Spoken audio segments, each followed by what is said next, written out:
testify is Katherine Godby. Katherine, are you on or in the room? I am. Can you hear me? Yes, ma'am, we can. Okay. I am Katherine Godby. I'm a retired Christian pastor and co-founder of the Justice Network of Tarrant County. We've been advocating on Tarrant County jail issues for about 3 years now. And in the course of our advocacy, we've seen several people with IDD end up in our jail with terrible outcomes. We know that people with IDD can be characterized as the least among us. They're frequently, they're people that navigate a world just not designed for them. And when they enter the carceral system, as you know, the challenges they face and the risks to their safety multiply greatly.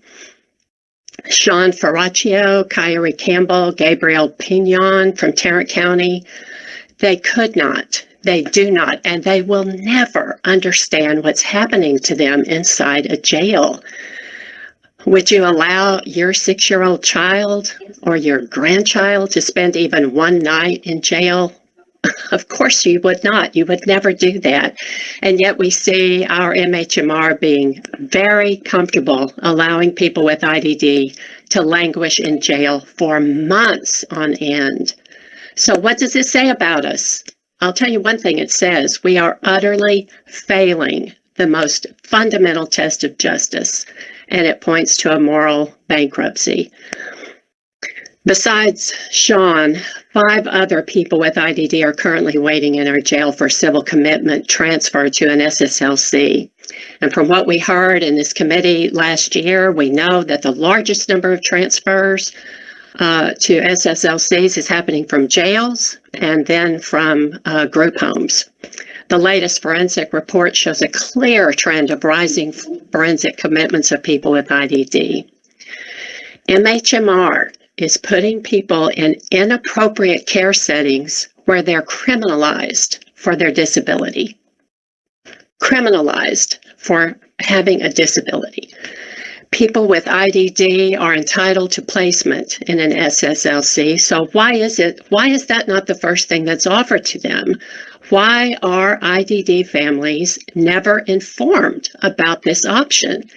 Instead, their loved ones are rotated through group homes after group home after group home where they're at tremendous risk of being arrested. We know that.